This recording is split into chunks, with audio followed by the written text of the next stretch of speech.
박근혜 대통령이 내일 열리는 헌법재판소 탄핵심판 최종 변론에 출석하지 않기로 결정했습니다. 현재는 박 대통령 출석 여부와 상관없이 내일 오후 2시 최종 변론을 끝으로 신문 절차를 마무리하고 탄핵심판 결론을 내기 위한 재판관 평의를 진행하기로 했습니다. 이영선 청와대 행정관이 지난해 최순실 씨가 검찰에 출석한 날 박 대통령과 최 씨 등의 차명폰을 일괄 해지한 사실이 특검 수사로 드러났습니다. 이 행정관이 이들을 위해 개통한 차명폰은 70여 대에 이르는 것으로 JTBC 취재 결과 확인됐습니다. 탄핵 심판 선고일이 다가오면서 촛불 집회와 친박 집회의 규모가 커지는 가운데 양측은 이번 3.1절에 대규모 집회를 예고했습니다. 친박 집회가 과격해지면서 충돌에 대한 우려도 커지고 있습니다.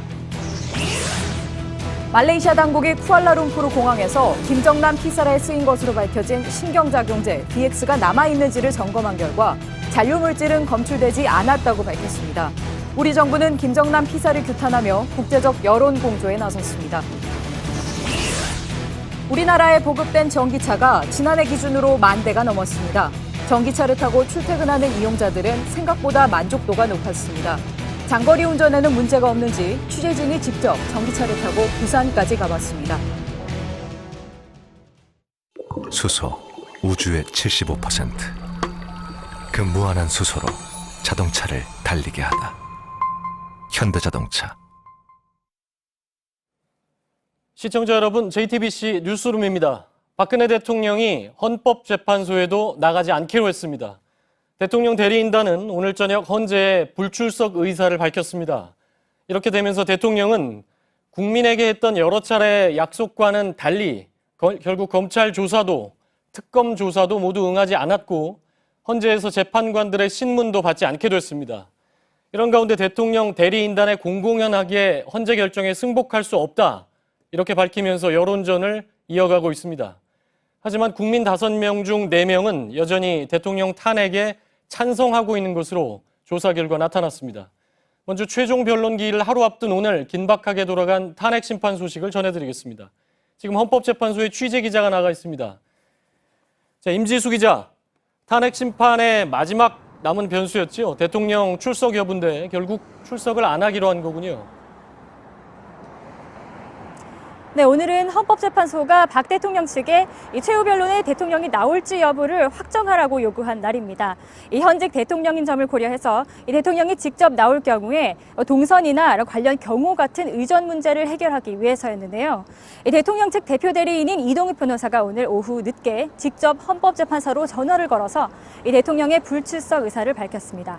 예, 이런 결정을 사실 전화로 통보하는 것도 일반적인 경우는 아닌데 대통령 측은 그러니까 대통령이 출석하지 않은 이유, 대통령 대리인단에서 좀 논란이 있었다 이런 얘기도 나오고 있는데 뭐라고 설명을 했습니까? 네, 대통령 대리인단 안에서도 이 대통령의 출석을 두고 찬반이 갈려온 것으로 알려졌습니다. 이 반대하는 입장에서는요, 박 대통령이 출석하는 그 자체가 지금 진행되고 있는 8인 체제의 재판부를 인정하는 결과를 부를 것이다. 그리고 대통령이 나가서 신문을 받는 것이 국격에 문제를 줄 것이다. 문제를 초래할 것이다. 라는 논리를 펼친 것으로 전해졌습니다. 대리인단 내부에서는 박 대통령이 이 헌재 재판관들의 신문에 대한 부담감을 떨치지 못하고 결국 불출석을 결정한 것으로 알려졌습니다. 물론 내일 박 대통령이 직접 나오지 않아도 이 서면을 통해서 본인의 입장을 밝힐 수 있을 텐데요. 그동안 주장해온 논리나 입장 수준에 머물 것으로 보입니다. 예, 자, 지난번 그 대통령이 출석을 하더라도 신문을 받지 않고 최후 진술만 하겠다 이렇게 얘기를 했는데 자, 그런 점이 아무래도 작용을 할 수 있을 것 같군요. 근데 대통령이 출석을 하든 그렇지 않든 최종 변론 기일을 미루지 않겠다. 헌재가 이렇게 못 박은 것도 대리인단 쪽에서는 고려를 했겠죠? 네, 그렇습니다. 사실 이번 탄핵 심판이 시작되면서 헌법재판소는 이 박 대통령이 나오지 않거나 최후종 변론 이후에 나온다고 밝힐 경우, 그리고 심지어 대통령 대리인단이 전체로 불출석할 의사를 밝히는 경우에도 그대로 계획대로 27일 오후 2시 최후 변론을 진행하겠다고 밝힌 바 있습니다. 지난 2004년의 경우에는 노무현 대통령이 탄핵 심판 최후 변론 때에 3시간 넘는 시간 동안 이 양측 대리인단이 공방을 벌인 바 있습니다. 그래서 내일 최종 변론 기일에서는 이 대통령 당사자 신문 없이 이 양측 대리인단이 치열한 최종 의견을 진술하는 자리가 될 것으로 보입니다. 예. 결국 대통령은 출석을 하지 않기로 한 건데 그렇다면 내일 오후 2시에 열리는 최종 변론 박 대통령 없이 대통령 대리인단만 참석을 해서 진행이 되는 거겠군요. 네, 그렇습니다. 사실 이번 탄핵 심판이 시작되면서 가장 큰 관심사가 박 대통령의 출석 여부였지 않습니까? 이것과 관련해서 대통령 측 대리인단은 대통령의 이 출석 여부를 언급하면서 기일 연장을 시도하려는 모습을 보이기도 했습니다. 헌재가 더 이상 물러서지 않겠다고 이 단호한 입장을 보이고 또 입장을 정확히 밝히라고 요구하면서 서둘러서 저자로 불출석 의사를 밝힌 것으로 보이는데요. 내일 그대로 대통령의 당사자 신문 없이 양측 대리인단의 공방으로 이 기일이 진행될 것으로 보입니다. 예. 앞서도 말씀을 드렸는데 결과적으로 박 대통령은 검찰 그리고 특검 조사를 응하지 않았죠. 결국 헌재 출석도 하지 않겠다고 밝힌 건데 자, 이거 어떻게 봐야 될까요? 네, 앞서 박 대통령은 지난해 검찰 조사 당시에도 대면 조사에 응하겠다고 밝혔다가 결국 특검이 출범할 때까지 버티고 이렇게 대면 조사를 무산시킨 바 있습니다. 이 특검이 꾸려진 다음에도 이 조사에 응하겠다고 하다가 신경전을 벌이다가 한 방송 매체를 통해서 이 대면 조사의 일정과 또 장소 등이 새 나간 점을 지적하면서 양측의 신뢰가 깨졌지 않느냐 이런 논리를 펴면서 또 조사를 무산시킨 바 있습니다. 결국 탄핵 심판정이 한 번도 나오지 않고 최후 변론까지 출석하지 않는 것이 이 국정 개입 사건에 대한 이 대통령의 이 국민적 의혹 해소에 대한 외면이 아니냐 이런 지적이 계속 나오고 있습니다. 예, 지금까지 헌법재판소에서 임지수 기자였습니다. 지금 전해드린 대로 대통령 대리인단과 친박 단체는 계속해서 헌법재판소가 불공정하다 이런 주장을 이어가고 있습니다. 그러면서 국민 여론도 거론을 하고 있는데 하지만 실제 국민들의 생각은 이와는 전혀 다른 것으로 나타났습니다. 오늘 오후 발표된 여론조사에서 탄핵 심판이 인용돼야 한다는 의견은 78%, 기각돼야 한다는 쪽은 15%였습니다. 지난해 탄핵안이 가결된 이후에 여론은 거의 변함이 없는 상황입니다. 정재윤 기자입니다. 오늘 한국사회여론연구소가 발표한 조사 결과에서 응답자 중 78.3%가 박 대통령에 대해 탄핵을 인용해야 한다고 답했습니다. 지난달과 이달 초에 이뤄진 다른 설문조사에서도 80%에 가까운 응답자들이 탄핵 찬성이라고 답했습니다. 탄핵안이 통과됐던 지난해 12월 9일과 비교해도 크게 달라지지 않았습니다. 이달 들어 친박단체 등 탄핵 반대 측에 이른바 태극기 집회가 커졌지만 탄핵 반대 여론은 크게 늘지 않은 셈입니다. 또 박 대통령에 대해 탄핵이 인용되면 법과 원칙에 따라 구속수사를 해야 한다는 의견도 76.5%를 기록했습니다. 사실상 28일 수사기간이 끝나는 특검에 대해선 수사활동을 잘하고 있다고 답한 응답자가 65.3%로 긍정적인 평가가 우세했습니다. JTBC 정재윤입니다. 네, 보신 것처럼 박 대통령은 헌법재판소에 나가지 않기로 했고 이런 가운데 대통령 측의 여론전 계속되고 있습니다. 대통령은 왜 헌재에 나가질 않았는지 또 대통령 측이 내놓고 있는 주장의 문제점은 뭔지 정치부 송지혜 기자와 자세히 짚어보겠습니다. 자, 송 기자, 일단 불출석할 거다 이런 예상은 좀 나왔었죠. 그런데 아무래도 신문이 그러니까 대통령에 대한 신문, 국회 소추위 측이나 재판관의 신문이 좀 부담스러웠다 이런 얘기가 나오고 있군요. 그렇습니다. 대통령 대리인단은 막판까지 최후 진술만 하고 질문은 받지 않겠다 이런 입장을 밝혀왔는데요. 예. 그러나 헌재가 대통령이 출석하면 당연히 법에 따라 이 신문을 받아야 한다 이렇게 정리하자 결국 출석하지 않기로 정한 것으로 보입니다. 예. 어떻게 보면 대통령으로서는 마지막으로 본인 주장을 할 수 있는 부분인데 신문이 왜 그렇게 부담스러웠을까요? 아무래도 탄핵 심판 과정에서 핵심 증언이 상당히 많이 나왔기 때문으로 보이는데요. 예. 대표적으로 안종범 전 수석이 재단 관련 내용은 모두 대통령이 지시했다.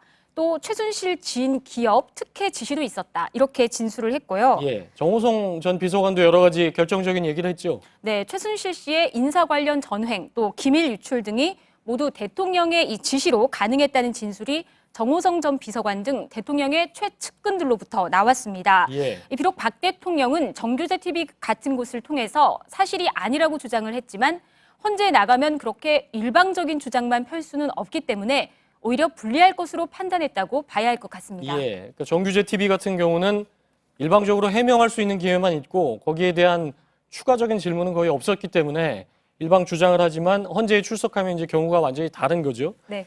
자, 오늘 대통령 대리인단이 기자회견을 할 것이다 이런 얘기도 있었는데 하진 않았고요. 결국 불출석 관련한 입장 내일 얘기를 하게 되겠죠? 네, 이 불출석 결정에는 사실 이런 속사정이 있지만 내일 헌재에서는 전혀 다른 주장을 펼 것으로 보입니다. 예. 결국 대통령 본인은 출석하려고 했는데 헌재의 불공정한 심판이 계속되면서 출석할 수 없다. 따라서 탄핵 심판 인용 결정이 나도 승복할 수 없다.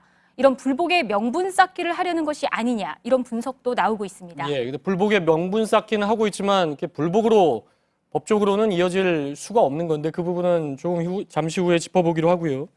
자유한국당도 절차 문제를 제기하고 있죠. 네, 대선 출마를 선언한 원유철 의원이 오늘 기자회견을 열었는데요. 이 현재의 헌법재판관 8인 체제는 공정성 시비를 불러올 수 있기 때문에 여야 정치권이 이정미 헌재소장 권한 대행 후임 인선을 위한 인사청문회 등 절차를 밟아야 한다고 주장했습니다. 예. 이 박 대통령 대리인인 손범규 변호사가 최근 헌법재판관 구인이 아닌 상태에서 이 결정을 하면 재심 사유다 이렇게 주장한 것과 맥을 같이 하는 주장입니다. 예, 어제도 잠깐 얘기를 했지만 근데 재심이라는 건 탄핵 심판에는 아예 없는 건데 변호사가 이런 주장을 펴고 있다는 것도 사실은 그 배경이 좀 의심스럽고요. 그 8인 문제, 그러니까 구인이 아닌 8인 문제 재판관 체제에 대한 법조계의 의견은 대체로 어떻습니까? 네, 이 8인 재판부 관련한 얘기도 법조계에서는 대다수가 동의하지 않고 있는데요. 예. 직접 들어보시죠.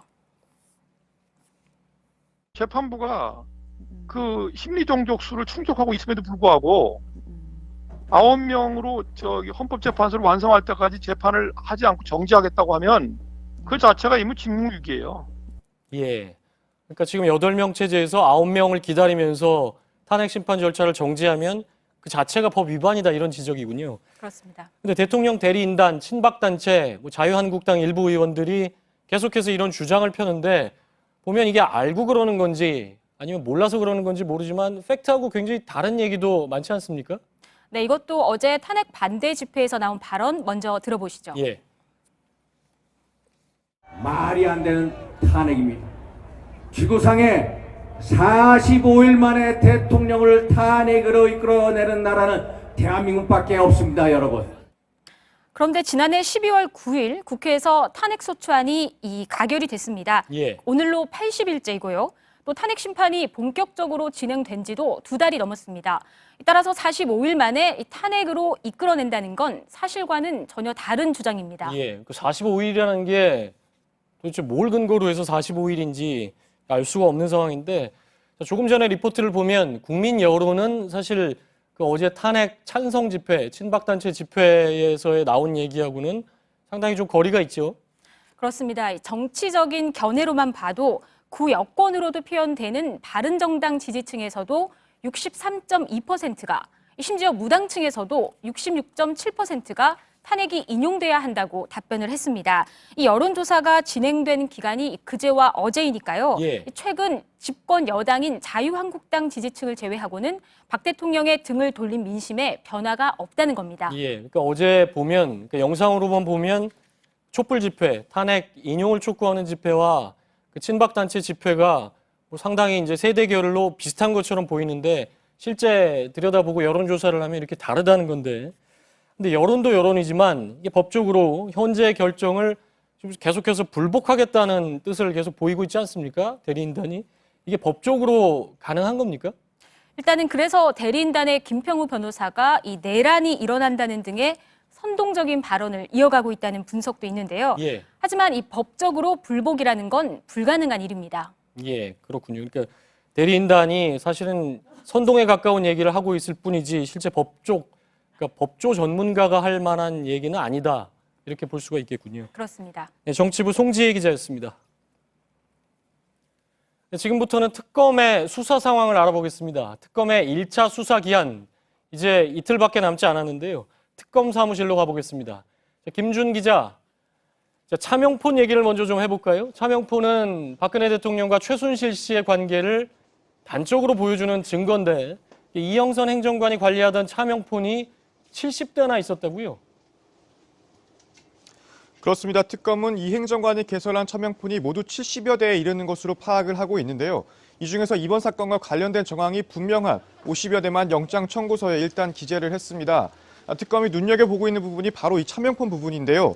이 행정관이 지속적으로 그리고 정기적으로 차명폰의 배포와 회수를 담당을 해왔고 또 거액을 들여서 차명폰을 사용해왔던 점에서 볼 때 이 행정관의 행태가 청와대와 비선실세 간의 긴밀하고 지속적인 관계 유지를 위한 계획적인 행동이었다 이렇게 보고 있습니다.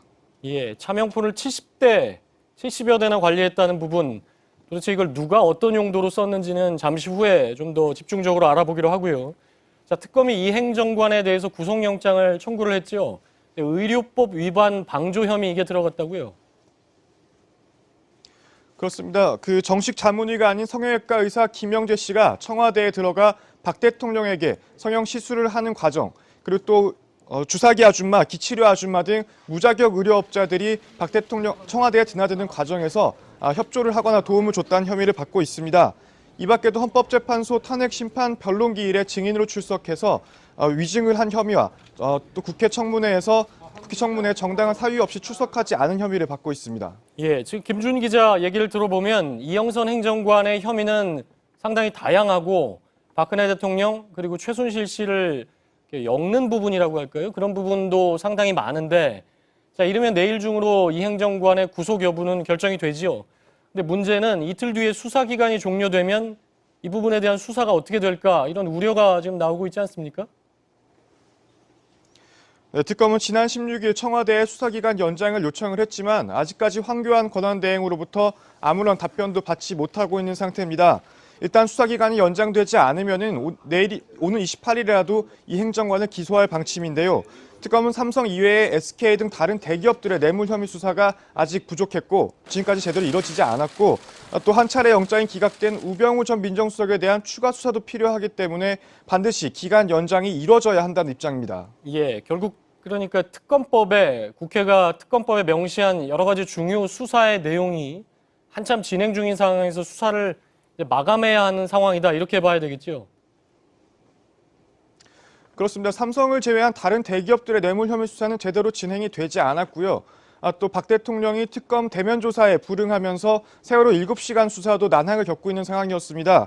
거기다 또 국정 개입을 방조하거나 관여한 사정 라인에 대한 수사는 아예 시작도 하지 못한 상태인데요.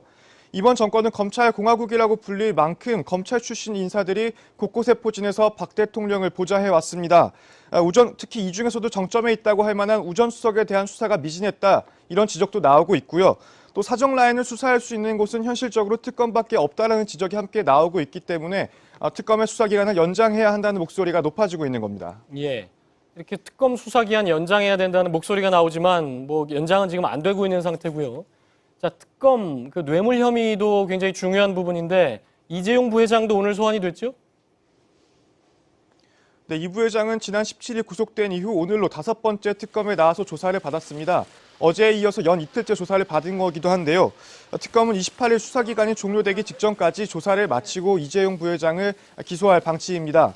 최지성 삼성 미래전략실 실장도 오늘 특검에 나와서 조사를 받았는데요. 특검이 수사기간 만료를 이틀 앞두고서 박 대통령의 뇌물 혐의 수사를 마무리하고 있는 것으로 보입니다. 예, 특검 사무실에서 지금까지 김준 기자가 전해드렸습니다. 자, 그렇다면 박근혜 대통령은 왜 남의 이름으로 된 휴대폰으로 최순실과 통화를 했을까요? 자, 그런 점에서 이영선 행정관이 개설한 차명폰, 그야말로 비선 정치의 상징이다 이렇게 볼 수가 있겠습니다. 특검은 박 대통령과 청와대 참모들이 사용한 차명폰이 최순실 씨가 처음 검찰에 출석했던 지난해 10월 31일 모두 해지된 사실도 확인을 했습니다. 심수미 기자의 단독 보도입니다. 이영선 행정관이 개설한 차명폰은 여러 개의 그룹으로 나뉘어 사용됐습니다. 박근혜 대통령과 최순실 씨, 이재만 정호성 전 비서관과 윤전추 이영선 행정관이 청와대 그룹, 최 씨가 관리해온 의상실 관계자 등이 또 다른 그룹입니다. 특검은 이 행정관이 많게는 하루에 14대를 한꺼번에 개통해 이들 그룹에 나눠준 것으로 확인했습니다. 특히 박 대통령이 포함된 첫 번째 그룹의 차명폰은 개헌 발표와 JTBC 태블릿 PC 보도가 있었던 지난해 10월 24일 집중적으로 통화량이 늘었다가 일주일 후인 10월 31일 한꺼번에 해지됐습니다. 이날은 2달간 유럽 도피를 마치고 귀국한 최 씨가 처음 검찰에 출석한 날입니다. 박 대통령 취임 이후 이 행정관이 개설한 차명폰은 모두 70여 대로 파악됐습니다. 특검은 2014년 정윤의 문건이 불거지고 검찰 수사가 본격화됐을 당시에도 여러 대의 차명폰이 한꺼번에 해지돼 폐기됐고 검찰의 압수수색이 있던 때도 비슷한 정황이 있던 점을 포착했습니다. 특검은 통화 내역이 남아있는 50대 정도를 이 행정관의 구속영장 범죄 사실에 포함시켰습니다. JTBC 심수희입니다. 이영선 행정관, 알고 보니 이번 최순실 국정농단 사건에 지금 보신 것처럼 핵심 인물이었습니다. 여러 가지 역할을 했는데 그중에 또 하나 특검이 주목하는 건 청와대 비밀 문건을 최순실에게 직접 배달까지 했다는 점입니다. 이영선 씨는 매주 두세 차례 최순실 운전기사에게 청와대 문건을 직접 전달한 것으로 확인됐습니다. 박민규 기자입니다. 서울 압구정동의 한 주차장입니다. 이영선 행정관은 일주일에 두세 번씩 이곳에서 최순실 씨 운전기사 박모 씨를 만났습니다. 주택가와 학교에 둘러싸여 있어 오가는 사람이 드문 곳입니다. 이 행정관은 방 씨를 만날 때마다 청와대 기밀 문건을 건넸고 또 최 씨가 검토를 마친 문건을 돌려받았던 걸로 특검 조사 결과 드러났습니다.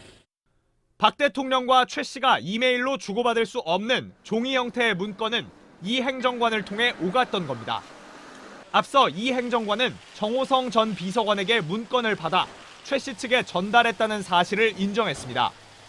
이 문건을 최 씨에게 전했던 운전기사 방 씨는 10년 가까이 최 씨 밑에서 건물 관리 등 심부름을 도맡아 해온 인물입니다. 최근 특검 조사에서 이 사실을 인정했지만 취재진의 인터뷰 요청에는 응하지 않았습니다. 저희 JTBC에서 나왔습니다. 하지만 특검은 이들이 기밀 문건의 구체적인 내용을 알 수 없는 단순 전달책에 그쳤다고 보고 공무상 비밀 누설죄는 적용하지 않았습니다. JTBC 박민규입니다. 박근혜 대통령과 최순실 씨 측근들의 차명폰을 이영선 행정관이 일괄적으로 개설하고 폐기해왔다는 건 이들이 불법성을 충분히 알고 조직적으로 움직였다, 이렇게 볼 수 있는 대목이겠죠. 취재 기자와 좀 더 자세히 짚어보겠습니다. 심수미 기자, 박근혜 대통령, 최순실 씨 여전히 차명폰 사용은 부인하고 있죠. 근데 이제 특검은 이영선 행정관이 개설한 차명폰의 실제 사용자들 다 지금 일일이 확인을 하고 있는 거죠.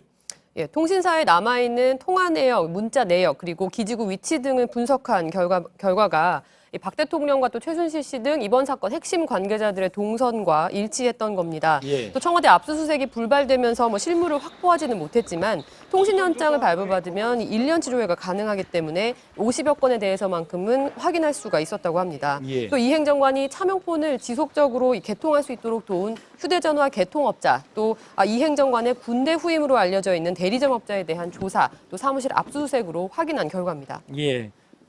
특검에 어떻게 보면 검찰에서 나오지 않은 새로운 최순실과 박근혜 대통령의 연결고리인데, 자, 그렇게 분석을 해보니까 그룹별로 따로 사용한 정황이 또 있다는 거죠? 네, 그렇습니다. 차명폰 개설 시점 그리고 사용 시점, 그러니까 실제 통화가 시작된 그 시점이 그룹마다 다릅니다. 업무 용도별로 나눠서 사용한 걸로 볼 수가 있겠는데요. 박근혜 대통령과 최순실 씨, 또 문고리 측근인 정호성 이재만 전 비서관, 또 박 대통령의 수행비서인 이영선, 윤전추 행정관 등이 한 그룹이고요. 또 최 씨를 중심으로 한 이 의상실 관계자 등이 두 번째 그룹입니다. 예. 최 씨 등 소수를 제외하면 서로 다른 그룹 간의 통화 흔적은 나타나지 않는다고 합니다. 예. 그러니까 저게 모두 70여 개를 다 이영선 행정관이 개설을 했다는 거죠? 것으로 예. 볼 수 그랬군요. 있습니다. 그러니까 검찰까지는 안 나왔는데 이영선 행정관이 굉장한 핵심 인물이다, 이렇게 볼 수가 있겠는데 사실 굉장히 소수 은밀하게 통화를 했다 이렇게 봐야 되겠죠. 네, 정우성 전 비서관도 그 현재 탄핵 심판의 증인으로 출석해서 박 대통령이 차명폰을 갖고 있고 또 실제 사용했다라고 증언한 바가 있습니다. 정 전 비서관과 박 대통령이 포함된 아까 말씀드린 그 첫 번째 그룹의 경우 지난해 10월 24일 저녁부터 25일 새벽 사이에 통화량이 집중적으로 늘어납니다. 저희 JTBC가 그 최 씨의 태블릿 PC를 처음 보도한 날인데요. 이튿날 첫 번째 대국민 사과를 하기까지 박 대통령이 그 측근들과 상당히 바쁘게 논의를 거듭했던 정황으로 보입니다. 최순실과도 밤새 통화를 여러 차례 했다는 거고. 그렇습니다. 그건 아무래도 시차 때문에 그랬을 가능성도 있고요. 근데 결정적인 게 최순실이 출석한 게 10월 31일이죠. 그러니까 JTBC 태블릿 보도 나오고 꼭 일주일 뒤인데 31일에 한꺼번에 다 개설됐던 차명폰들이 다 해지가 됐다는 거죠? 그렇습니다. 최순실 씨가 검찰에 출석한 바로 그날 박 대통령이 포함된 그룹의 차명폰이 일괄적으로 해지가 됐는데요. 이 검찰 수사에 대비했다라고밖에 볼 수가 없을 것 같습니다. 이번 사건보다 앞서서 이 행정관이 개설한 다른 차명폰들도 마찬가지입니다. 당시 그 정윤의 문건 보도가 불거지면서 검찰 수사가 본격화됐을 때 그때도 한꺼번에 해지된 정황이 포착이 됐습니다. 예, 그 심수미 기자나 저나 같이 이제 그 부분을 취재했던 건데 10월 24일, 31일 차이는 검찰 수사가 그 사이에 본격화되지 않았습니까? 그러니까 검찰 수사가 본격화되니까 이걸 갖고 있다가는 이게 다 들통이 나겠다. 그래서 31일에 이제 해지했을 가능성이 굉장히 큰 건데 이 검찰에서는 무난히 좀 다행스럽게도 그쪽 입장에서는 넘어갔는데 이게 특검에서는 이제 발각이 된 거군요. 네, 그렇습니다. 사실 차명폰 사용 자체가 명백한 불법인데요. 그렇죠. 박 대통령을 비롯한 그 사용자들이 이미 모두 불법이라는 점을 잘 알고 사실 조직적으로 은폐하기 위해서 단일 창구, 그러니까 이 행정관이라는 한 사람에게 일괄적으로 관리하게끔 한 정황으로 볼 수가 있을 것 같습니다. 이 행정관은 현재 그 특검 수사에서 그 구체적인 답변을 거부하면서 대통령 업무와 관련된 보안 사항이다라는 말만 반복을 하고 있는데요. 차명폰 만든 것도 보안이라고 하는 겁니까? 그러니까 방금 말씀하셨던 그런 취지의 질문을 하게 되면 전혀 아무런 답변을 하지 못하고 있다고 합니다. 그러니까 이런저런 질문을 하고 야 근데 차명폰 이건 불법인데 이게 보안이냐? 그럼 답변을 하지 않겠다. 그렇습니다. 그런 식으로 한다는 거고. 자, 이영선 행정관의 또 하나 중요한 역할은 지금까지 전혀 알 수가 없는 거죠. 대통령이 어디 나가서도 얘기를 안 했기 때문에 세월호 7시간 풀 열쇠를 쥐고 있다. 이 인물이 바로 이영선인 거죠? 그렇습니다. 이 행정관은 윤 전추 행정관과 함께 박근혜 대통령의 24시간 동선을 가장 잘 알고 있는 몇 안 되는 인물로 꼽힙니다. 그러니까 세월호 참사 당일에도 관저에서 박 대통령을 수행했기 때문에 그 7시간 의혹에 대해서도 상당 부분 파악하고 있다라고 추정이 되고 있는 상황인데요. 만약 내일 구속이 됐는데도 황교안 권한대행이 이 특검 수사 기간을 연장해주지 않아서 이 부분에 대해 미진하게 수사가 끝난다면 상당한 비판 여론이 일 것으로 보입니다. 황교안 대행은 오늘도 우리 기자가 물어봤는데 검토 중입니다. 열흘째 이렇게 얘기를 하고 있어서 사실 지금 불투명한 상황이죠. 심수미 기자였습니다. 자, 내일 모레면 특검의 1차 수사기한 조금 전 말씀드린 대로 공식 종료가 됩니다. 특검은 수사기한 연장을 요청했죠. 황교안 대행은 오늘도 검토 중이다 이 말만 되풀이하고 있습니다. 오늘로 열흘째입니다. 이윤석 기자입니다. 박영수 특검팀이 황교안 권한대행에게 특검 수사기한 연장을 요청한 건 지난 16일입니다. 황 권한대행은 열흘째인 오늘도 공식 입장을 밝히지 않았습니다. 다만 총리공간 앞에서 특검 연장을 촉구하며 연좌 농성을 벌이던 정의당 지도부를 만나 여러 사람의 의견을 듣고 있다고 말했습니다. 답변을 할 수 있는 시한은 28일까지이고 특검 연장과 관련된 자신의 입장을 표명할지는 아직까지 더 심사숙고 중이다. 이런 답변을 했고요. 총리실 측은 최종 결정은 황 권한대행이 하는 것이라면서도 통상 하루 전엔 결정을 했다며 내일 어떤 식으로든 입장이 나올 거라고 내다봤습니다. 하지만 박근혜 대통령 측은 물론 자유한국당도 특검 연장을 반대하는 상황이라 사실상 연장 불가 입장일 가능성이 크다는 분석입니다. 야당은 황 권한대행에 대한 압박의 수위를 끌어올렸습니다. 국민의당은 오늘 저녁부터 국회에서 철야 농성에 들어갔고 민주당도 내일 긴급 의총을 열고 철야 농성 여부 등을 결정하기로 했습니다. 바른정당은 특검 연장을 수용하지 않으면 황 권한대행이 국민적 저항에 직면할 것이라고 경고했습니다. JTBC 이윤석입니다. 네, 헌재 탄핵 심판 최종 변론이 하루 앞으로 다가오면서 광장도 다시 뜨거워졌습니다. 어제는 올 들어 가장 많은 시민이 광화문 광장에 모였습니다. 사흘 뒤인 3.1절에 다시 한번 대규모 집회가 예고돼 있습니다. 정혜성 기자입니다. 박근혜 대통령의 탄핵을 촉구하는 시민들이 어제 17주째 촛불 집회를 이어갔습니다. 일부 참가자들은 헌재 결정이 임박한 점을 감안해 48시간 비상행동이라는 이름으로 지난 목요일부터 이날까지 밤샘 촛불을 들었습니다. 본 행사 종료 후에도 시민들은 헌법재판소로 행진을 하며 박 대통령 탄핵 촉구 구호를 외쳤습니다.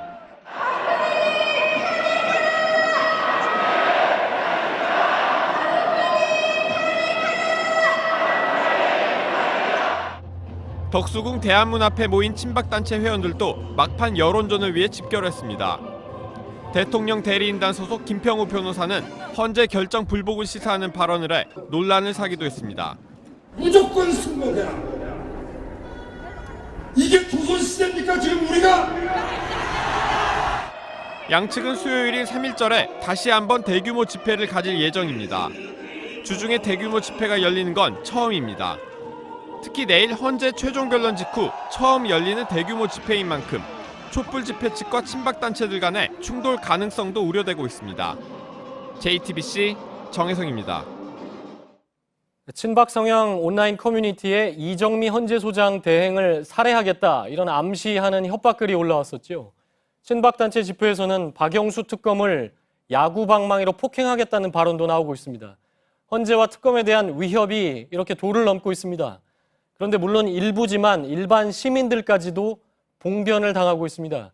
저희 취재진이 확보한 여러 영상을 보면 상황은 꽤 심각해 보입니다. 이가혁 기자입니다. 한쪽 손에 태극기를 든 남성이 행인의 얼굴을 다짜고짜 때립니다. 지난 19일 오후 춘천에서 열린 탄핵 반대 집회 현장을 지나던 26살 신모 씨가 60대로 추정되는 집회 참가자에게 아무런 이유 없이 일방적으로 폭행을 당한 겁니다. 계속 길을 걷고 있었는데요. 너희는 태극기를 왜 안 들냐면 혹시 너네 부모님도 빨갱이냐고. 촛불 집회 참가자를 위협해 거짓 인터뷰를 시킨 사례도 있습니다. 얼마 전 온라인에 게시된 유튜브 영상에는 촛불 집회 참가 대가로 돈을 받았다는 시민이 등장합니다. 누가 5만 원을 줬습니까? 5만 원이요? 네. 5만 원 누가 줬습니까? 누구냐면 제가 아는 분 있는데. 그러나 JTBC 취재진을 만난 이 영상 속 남성은 인터뷰 전 한 친박단체 회원이 위협해 어쩔 수 없이 거짓 대답을 했다고 털어놨습니다. 나를 이렇게 꽉 붙들고 또 상황실 앞으로 끌려갔는데 돈 받은 적 없다. 그렇게 말했더니 솔직하게 말하라. 그러면서 갑자기 막 덜덜 떨리더라고요. 탄핵 반대 유인물을 받지 않았다는 이유로 차 앞유리에까지 올라타며 운전자를 위협한 사례도 있습니다. 일부 참가자들의 과격한 행동이 평범한 시민들에게 피해를 주고 있어 대책이 시급하다는 지적이 나옵니다. JTBC 이가혁입니다. 지금부터는 김정남 피살 사건 속보입니다. 김정남 피살에 신경작용제인 VX가 쓰인 것으로 최종 확인이 됐는데요. 현지 시민들 사이에선 불안감이 확산하고 있습니다. 말레이시아 정부는 범행이 이뤄진 공항에서 밤샘 제독 작업을 했지만 뒤늦은 조치라는 비판이 나왔습니다. 말레이 현지에서 유선희 기자입니다. 한국 시간 오늘 새벽 2시 쿠알라룸푸르 공항에 말레이시아 원자력청 위험물 처리팀이 나타났습니다. 뒤이어 경찰 감식팀과 소방 요원들이 합류해 2시간 넘게 공항 곳곳을 탐색하고 제독 작업을 벌였습니다. 탐색 작업은 김정남이 처음으로 VX 공격을 받은 이곳 셀프 체크인 기기 앞에서 시작됐습니다. 그리고 김정남이 처음으로 도움을 요청한 이곳 안내 데스크를 거쳐서 한층 아래에 있는 이곳 공항 의무실까지 사건 당일 김정남의 동선을 따라서 제독 작업과 수색 작업이 집중적으로 진행됐습니다. 조사를 마친 경찰은 공항에 VX는 없다고 발표했습니다. KLIA2 is free from any form of contamination of hazardous material. And thirdly is KLIA2 is declared a safe zone. 하지만 공항을 오가는 시민들은 여전히 불안합니다. Very dangerous to use any chemical weapon because this is the public and so many people in this airport. VX의 흔적은 북한 국적 용의자들이 임대했던 또 다른 곳에서도 포착됐습니다.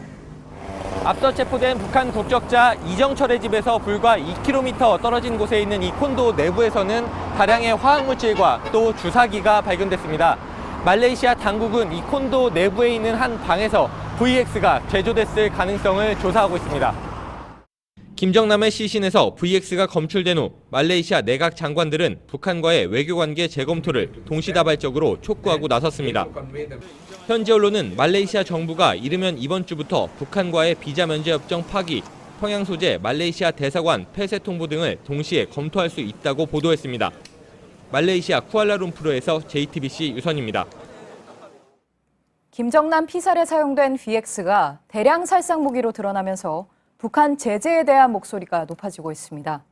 미국은 테러 지원국 재지정을 검토하고 우리나라도 대북 압박을 위한 국제적 공조에 나섰습니다. 이한주 기자입니다. 말레이시아 당국은 김정남의 사망 원인이 신경성 맹독인 VX 중독이라고 공식 발표했습니다. 북한이 핵과 미사일 외에도 유엔이 금지한 대량 살상 목적의 생화학 무기를 보유하고 실제 사용한 것이 확인된 겁니다. 특히 김정남 암살은 기존 테러와 달리 국가 차원에서 이루어진 만큼 국제사회가 공분하고 있습니다. 당장 미국은 북한에 대해 2008년 해제한 테러 지원국 재지정을 구체화하고 있습니다.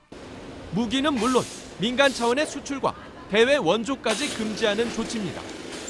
현재 시행 중인 대북 제재 강화법과 유사하지만 북한을 아예 불량 국가로 규정해 대화 가능성 차단까지 시사하는 겁니다. 경제 지원과 협력을 통한 비핵화 노력 또는 북한의 어떤 체제 변화를 꾀하지 않는다 이런 선언을 하는 셈이 됩니다.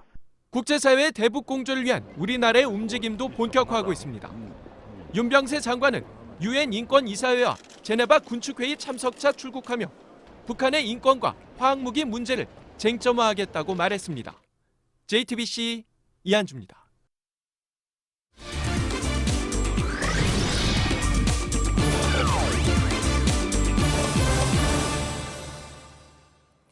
화석연료를 쓰지 않는 전기차, 아직 낯설고 또 어색하시죠?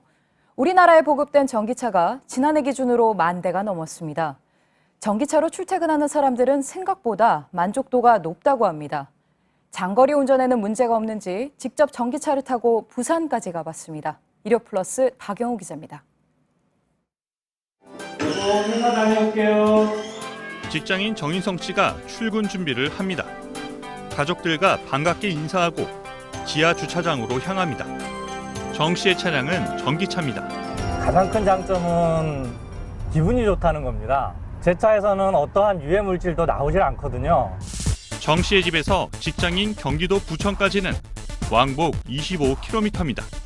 과거 휘발유차를 탈 때는 한 달에 평균 2,000km 운행 기준 주유비가 25만 원 내외 들었는데 지금은 전기요금 4만 원이면 충분합니다.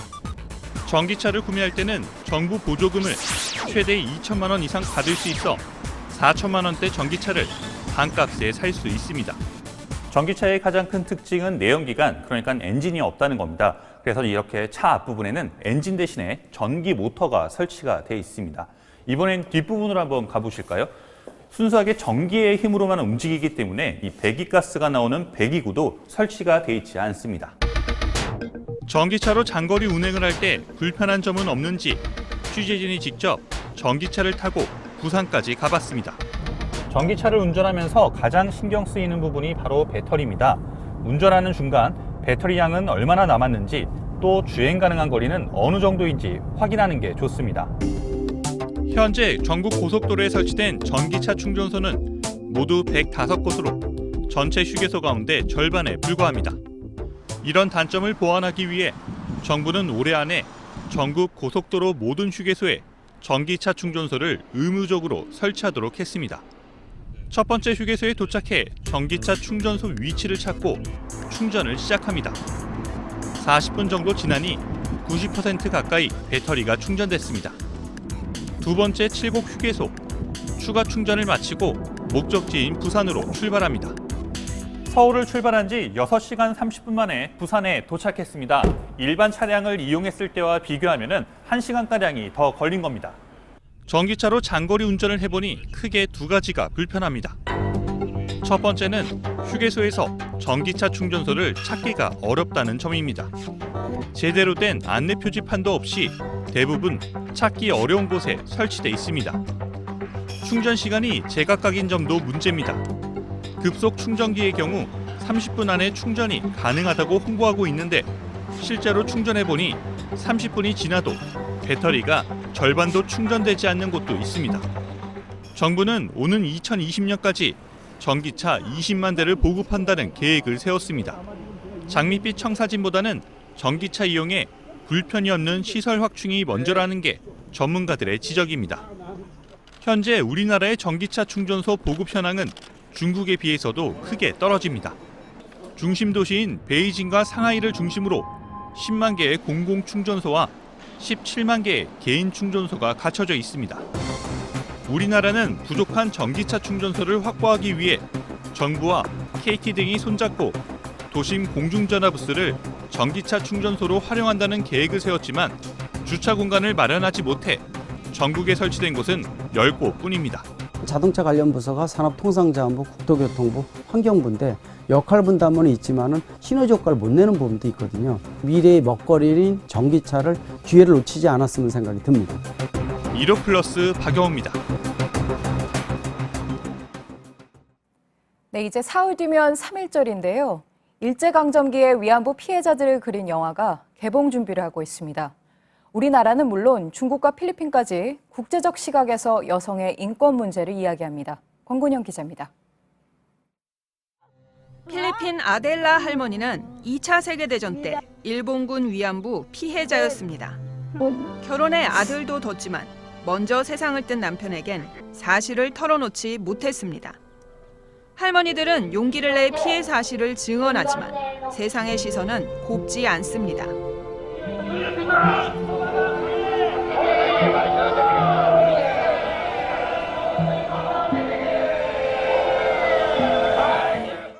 이웃집 오빠를 짝사랑하던 평범한 소녀는 영문도 모른 채 끌려간 곳에서 지옥을 경험합니다. 가까스로 살아 돌아왔지만 고향은 따뜻하지 않았습니다. 영화는 근근히 살아가는 할머니의 모습을 따라가며 위안부 문제가 과거사에 그치는 게 아님을 보여줍니다. 사과를 한다고 그 상처가 없어집니까? 아니죠. 상처는 안 없어지지만 마음은 조금 풀어지니까 그날을 기다리고 있죠. 기억하지 않는 역사는 반복된다. 아픈 역사를 주제로 한 영화들이 던지는 메시지입니다. JTBC 권근영입니다. 김인식 감독이 이끄는 WBC 야구 대표팀이 쿠바와의 평가전에서 또 한 번 승리를 거뒀습니다. 오늘은 짜릿한 역전승으로 야구 팬들을 즐겁게 했는데요. 혼자 4안타를 친 손아섭의 활약이 돋보였습니다. 온누리 기자입니다. 쿠바에 0대2로 뒤진 5회, 선두 타자로 나선 손아섭이 안타로 포문을 열었습니다. 이어 이용규의 적시타가 터지자 대표팀 첫 득점을 올렸습니다. 쿠바가 한 점을 더 달아나 1대3으로 뒤진 7회, 선두 타자 손아섭이 좌중간 2루타를 때려냅니다. 김하성이 볼넷으로 출루한 뒤 양의지, 이용규, 박성민이 3연속 안타를 합작하며 4대3 역전에 성공합니다. 이어진 1사 만루 찬스, 민병헌이 희생플라이로 추가 득점을 올렸고 이대호는 볼넷으로 걸어나갑니다. 다시 한번 타석에 들어선 손아섭. 이번엔 2타점 적시타로 쿠바의 추격 의지를 꺾었습니다. 1차전에서 유일한 홈런을 쳤던 손아섭은 2차전에서 5타수 4안타로 대표팀에서 가장 좋은 타격감을 뽐냈습니다. 타격 폼에서 이거다 싶은 그런 느낌이 있었고 그게 또 시합 때 결과적으로 나와줘서 야구 대표팀은 쿠바를 7대6으로 이겨 평가전 2연승을 달렸습니다.